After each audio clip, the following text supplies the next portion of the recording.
The other person that's Our running, biggest challenge as a country is Breaking news, nalalapit na snap election sa Canada. Nahaharap ngayon sa napakalaking kontrobersya. Ito ay matapos ipagtanggol ng kasalukuyang Prime Minister ng Canada ang kapartido nitong nagngangalang Paul Chiang matapos itong magbigay ng pahayag laban sa miyembro ng kalabang partido na nagngangalang Joe Tai.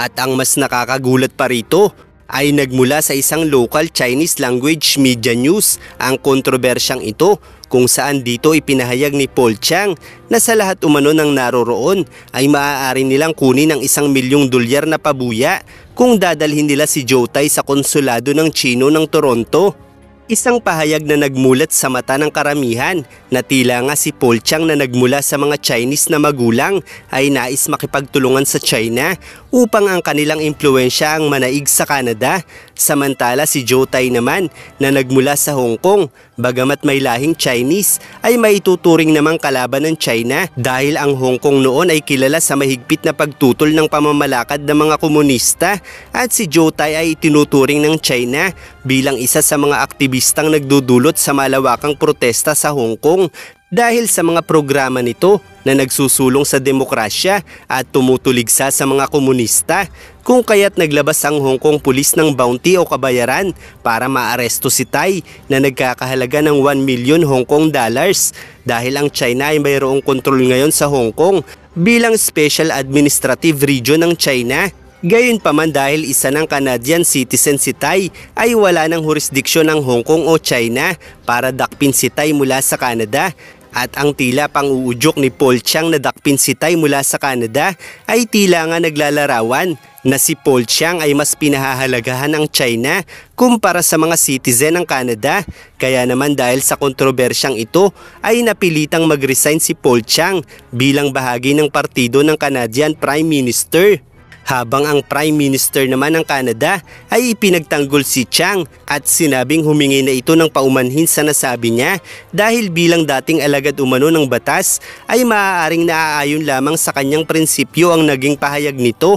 Gayunpaman ay hindi tinanggap ng kampo ni Tai ang simpleng paumanhin dahil nangyari na ito at maaari umano itong mag-udyok sa iba upang ituloy ang pagdukot sa kanya. Lalo pa at malinaw na nasa panig ni Chiang ang Prime Minister ng Canada, kaya naman dahil dito, maraming Canadian citizen ang nagalit sa kasalukuyang Prime Minister nila.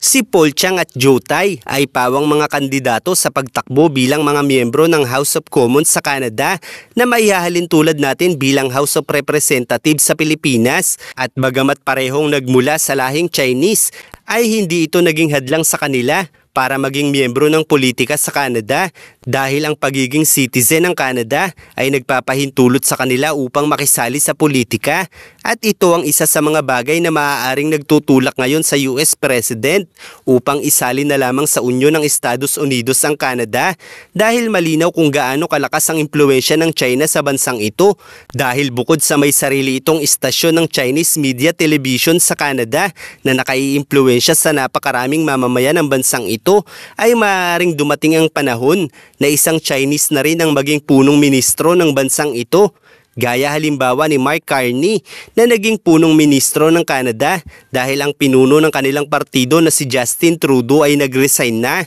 Kaya't sa madaling salita, kung matatapos ang snap election at mananatili ang Liberal Party sa posisyon sa pamumuno ni Mark Carney bilang punong ministro at magre-resign din ito, ay maaaring magkaroon ng tsansa na si Paul Chiang ay maaaring pumalit sa kanya bilang punong ministro ng Canada at kung kagaya ni Paul Chiang ang uupo bilang Prime Minister ng Canada ay mangangahulugang maisusuko nito sa China ang sinumang nais arestuhin ng China sa bansa nila dahil sa pahayag nito laban kay Joe Tai. Kaya naman talagang nakababahala ang politika sa Canada dahil malinaw kung gaano nakalawak ang impluensya rito ng China. Kaya't hindi malabong maisip ni Trump na gawin na lamang itong 51st state ng US dahil sa paraang ito ay madaling mapatatalsik ng US ang impluensya ng China sa bansang ito na hindi lingid sa kaalaman ng karamihan na ang China talaga ang priority ng US President upang legal na pabagsakin ito. kung kaya't ang Canada ang isa sa pangunahing naging target ng kasalukuyang Pangulo at ang pagkakataong ito naman ang ginagamit ni Mark Carney upang magkaroon ng mas malakas na kontrol sa Canada kasama ang kanyang mga kapartido. Matapos kasi na maihalal ng liberal na partido si Carney bilang bagong punong ministro ng Canada, ay ginamit na nito ang naratibo na ipagtatanggol niya ang Canada sa pagnanais ni Trump na mapabilang ito bilang bahagi ng Estados Unidos, isang bagay na nagpapalakas ng husto sa pangalan ng bagong punong ministro, kung kaya't agad itong nagmumungkahi ng snap election dahil alam nitong mas marami sa kanyang kapartido ang makapapasok sa halalang ito, kung saan sa ganitong paraan ay mas lalakas ang kanilang kontrol sa bansang ito. Subalit dahil sa kontrobersyang ito na kinasasangkutan ngayon ng bagong punong ministro, ay tila nga madali lamang silang malalaglag sa pwesto. Habang maaari namang mas lumakas ang tsansang manalo ng konserbatibong partido dahil mas naging malinaw sa isyong ito na para sa demokrasya ang panig ng kanilang partido. At kung sila ang mananalo, bagamat tutol din sila na maging bahagi ng Estados Unidos, ay maaaring mas maging madali para sa kanila na makipag-ayos sa US laban sa China dahil ang pagnanais lamang naman ni Trump na mapabilang ang Canada sa US ay upang palakasin ng higit ang impluwensya ng US laban sa China, at ang kanyang offer na maging 51st state ng US ang Canada, bagamat maituturing na seryoso, ay maaari pa rin naman tanggihan ng Canada ang offer na ito dahil nga ito ay offer lamang at hindi isang banta na sasalakayin sila ng US para sakupin ito. Gayunpaman ay maaaring manatili ang panggigipit ng US laban sa kanila habang wala itong magandang mai-offer para sa US laban sa impluwensya ng China, at dahil malinaw sa lahat na hindi big deal para sa Canada ang pinagmulang lahi ng mga tao sa bansa nila, ay nagiging malinaw kung bakit hindi direktang hinihiling ng US na baguhin na ng Canada ang mga patakaran nila sa politika, gaya ng pagbabawal sa mga dayuhan na naging citizen ng Canada na maging bahagi ng matataas na opisyal ng pamahalaan nila, dahil kung gagawin ito ni Trump ay mas magiging personal ang galit sa kanya ng mamamayan at may impluwensyang dayuhan na naging citizen lamang sa Canada, kabilang na ang mga katulad ni Joe Tai na bagamat dayuhan at may lahing Chinese ay maituturing namang anti-China. Kaya't ang offer na gawing 51st state na lamang ng US ang Canada ang tila ginagawang pundasyon ni Trump upang pasunurin ang Canada sa mga nais niya laban sa China. Kaya't si Trump ay maituturing na political genius dahil base sa kanyang mga estratehiya, bagamat marami ang nagagalit sa kanya dahil tila nga hindi makatarungan ang ginagawa niya, ay nagagawa niya pa rin ito sa legal na paraan gamit lamang ang narrative framing,